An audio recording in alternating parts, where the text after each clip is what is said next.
Hey, come on in. If you looked at the title and I'm saying come back to the body, I'm not saying that as some cliche. I'm saying that because, yes, we all know that there's a lot going on in the world right now. And if you're here for the first time, hello, my name is Joseph. I am a certified life coach, a published author, and a music artist. And I post a lot of content here related to spirituality and self-awareness and a whole lot of things in between that. So if that is your bag, then this may be a supportive, safe space for you during what might feel like an existential crisis where everything around you is collapsing, everything globally and politically is collapsing, and you are destabilized on all fronts. So take a deep breath in with me. Take a deep breath out. A deep breath in, deep breath out through your mouth. One more time, deep breath in through your nose, and then deep breath out through your mouth. You are becoming aware of the breath. The breath is the most important part of this process. Your breath is your most powerful. It's actually the ultimate life force in your physical body. And when everything is going on around you, whether it's wanted or unwanted, desired or undesired, you will always have to keep coming back to the breath. The breath is located in the body. And this is a part of a 3-step system that I often about in general with my clients and every chance that I get, because the world right now is so disconnected from the body, and most of everybody is up here in the head. We're trying to figure everything out and put the cart before the horse, and nothing's together. And it's the reason everything is so chaotic right now. You have the capacity to love beyond measure, even though you may feel fearful. You are able to get to your next best step, even when you don't know all of the steps that are meant for you to walk. You may not know anything about anyone, but you know that everything is always working out for your evolution, for your growth, for your stability, for your regulated nervous system. And this act of sitting with yourself for 10 minutes every day, this will get you into that space a lot faster. And that's the twist. Because you got to get past this uncomfortable, the discomfort part here. Because what's going to happen when in the first 2-3 days of you sitting down for 10 minutes, you're going to be going through withdrawal symptoms. And many of you who have been diagnosed with sensory processing concerns, cognitive processing concerns, whatever the concern is, where it's hard for you to sit still, you're going to feel this. You're going to feel this really good.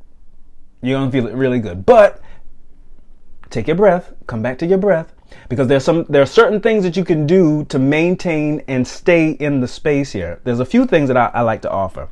So when you're in these 10 minutes, have you some fresh spring water nearby. Hydrate, but stay connected to the breath. Hydrate, because you're going to get antsy and itchy and, oh my God, I can't do this. I can't. Breathe. Yes, you can. If you can breathe, you can sit with your breath for 10 minutes. You can. You absolutely can. And so hydrating is an option. And then there's EFT tapping. I often recommend EFT tapping. So there are pressure points in the body. There are pressure points here underneath your wrist. There's a pressure point here at the crown of your head. There's pressure points here, your forehead, the middle of your forehead, the third eye. You have pressure points here underneath your eye. You have pressure points here on your clavicle. Not on your clavicle, on your jaw. But then, yes, on your clavicle here, your collarbone. And then at the center of your chest, there is a pressure points there. So you have those pressure points. And then for some of you, you can actually press down on the pressure points on your shoulders, just to ground you in your body. And so you're tapping these areas on your body, like someone tapping you on the shoulder, and you're using these two hands, your middle finger and your ring finger, and you're tapping and you're breathing. And so what this does and what this is doing is it's grounding you in your body while you're in those 10 minutes, while you're sitting still in a comfortable position with the timer still rolling. And so you are training your body to be still where it's at, to hydrate if you need to hydrate, but to remain in those 10 minutes. Remain there. And you got to keep this up. This is an ongoing practice. It's like learning a new skill, going to the gym, or you're learning how to ride a bike. For those of you who know how to or want to ride a bike, when you've never been on a bike before, then you're not going to be a master bike rider the moment that you decide that you want to ride. No, you're going to fall a few times. You're going to scrape yourself. You're going to hurt yourself. But when your intention to be a master bike rider is stronger than the fear of falling, the fear of bruising yourself, you're going to keep getting back up each time you fall. You're going to keep getting back up each time you're going to brush yourself off every time you get bruised.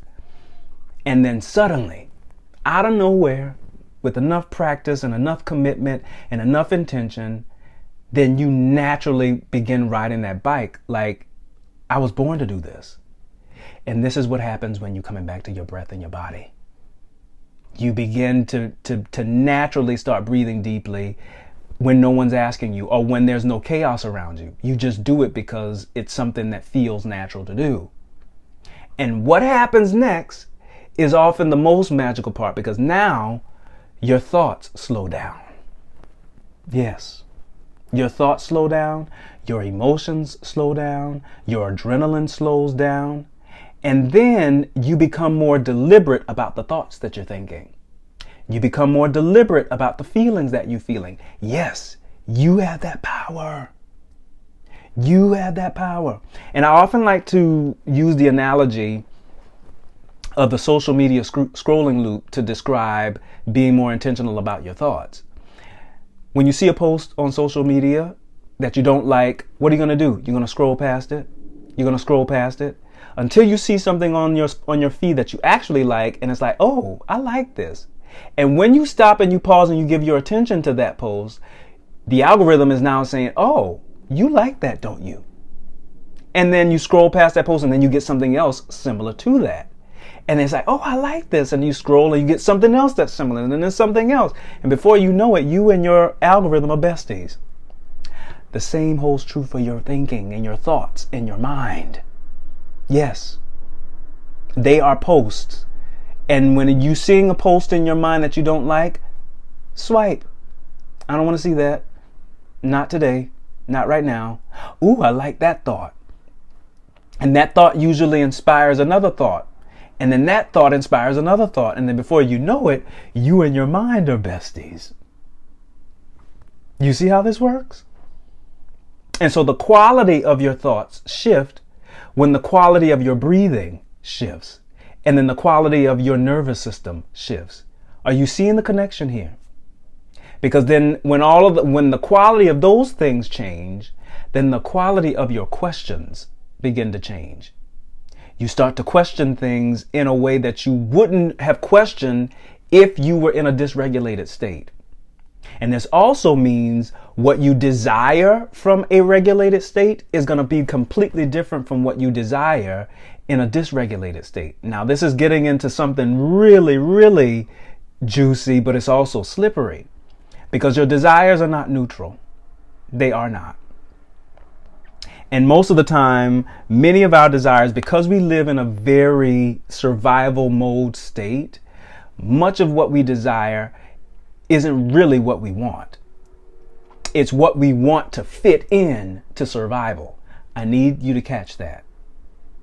That's why it's not neutral. And that's why when you feel yourself drawn to someone and it feels natural, then you got to pay attention to which mindset is driving that pull.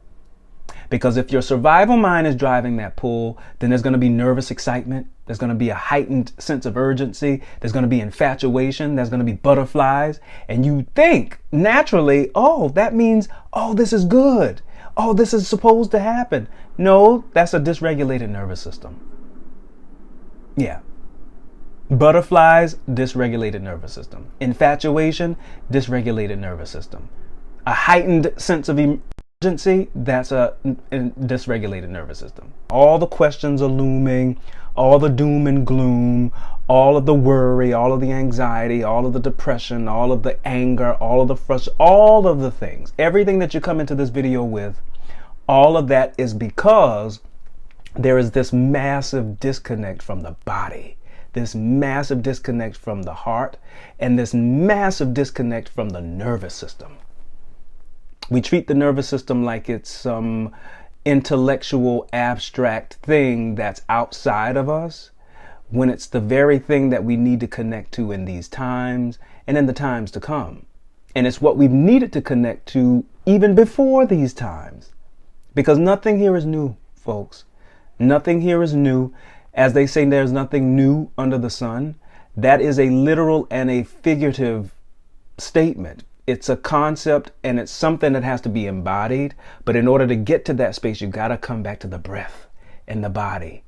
Yes, you may not have money in your bank account. Yes, you may be unhoused or in borrowed space. Yes, everybody that you thought was going to be going with you on this journey may be dropping off like flies and you're alone and you're crying about how lonely it is and how isolating it is and how exile it is. Come back to the breath. Come back to the breath. Keep coming back to the breath. That is step number one. Breathe. Breathe, friend. Breathe. Don't breathe. That is your number one priority right now as you're watching me. Breathe. That's awareness. And so when you are aware of the breath, you are aware now of how short your breath is. Yes, your breath is short because your brain is 10, 15, 20 steps ahead of you into some unknown future, or it's 10, 15, 20 steps behind you in a depressing past. You're anxious and you're frustrated. You're sad and you're depressed and you're angry, and all of that stuff is keeping you out of a deeper breath. And your breath is the present moment. Your body, here and now, where your feet are planted, is where you were meant to be. Breathe. Please breathe. Yes, the bills are due. Yes, the bill collectors are on your back. Breathe.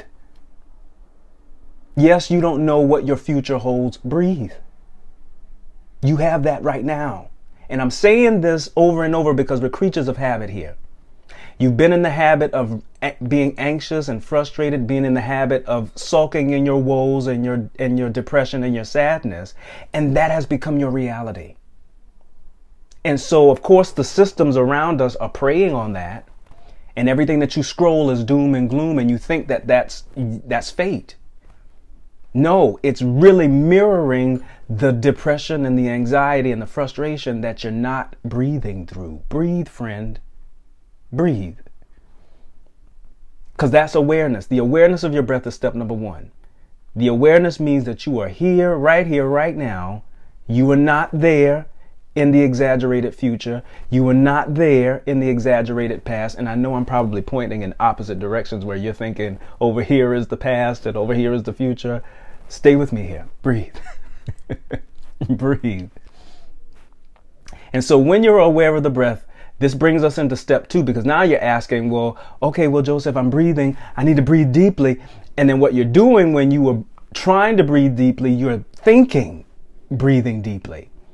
And thinking and feeling and embodying are completely different things. Yes, you're thinking because you're aware. You're aware that you're breathing and you're aware that your breath is short. Good. Second step is to breathe deeply. Now, how do I breathe deeply, Joseph? I'm about to tell you right now as we're watching this. I often recommend the Navy SEAL breathing technique or box breathing technique, where you breathe in for a total of counts through your nose, and then you pause for a total of counts through your, and then you breathe out through your mouth for a total of a few counts, and then you pause, and then what you end up with is a box. Now, I've refined this to the zigzag breathing technique, so that It takes out the pauses. And I do that deliberately because many of you watching here, you're dealing with anxiety heavy. And when you pause in between the inhale and the exhale, then this amplifies anxiety symptoms. And we want less of that. Okay. So the zigzag method is you breathe in through your nose for a total of 5 counts. And then you breathe out through your mouth for a total of 6 counts.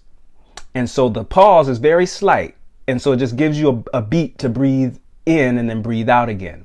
So you're breathing in for a total of 5 counts, then you're breathing out, then you're breathing in, and then you're breathing out, and you're breathing in, and you're breathing out. And the zigzag line, you are literally guiding the breath that's naturally flowing in and out of your body. You are guiding it in to your body in a deeper way, like a whale, like a deep whale.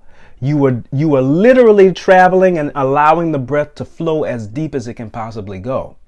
And so the counting is necessary. You're not counting out of your mouth. For those of you who are watching and thinking that, oh, I got to count and breathe. No, you're counting in your head. Because many of you that are watching here, the select few of you, but many of the select few of you that are watching, you're overthinkers. You overanalyze, you over-intellectualize everything. And even this basic process of breathing, you will over-intellectualize and analyze this. Come back to your body. You're counting in your head.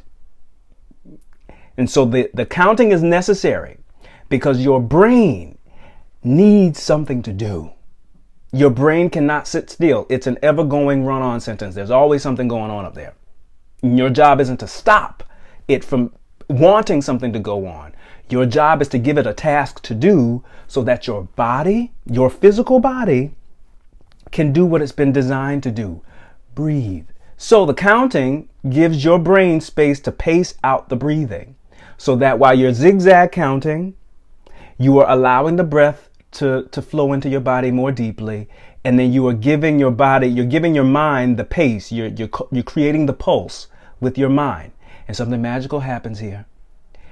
Your body naturally relaxes.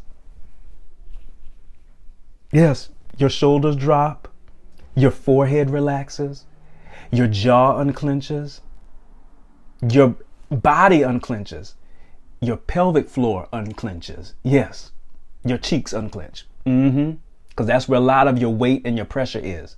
That space is very clenched. Unclench it. And what you now are experiencing is you being in your body. You feeling your breath. Because see, many of you differentiate and create this division between feelings and emotions. There's no difference here. They're one and the same. Your emotions, it's your internal processing unit. It's your bodily processing unit. It's how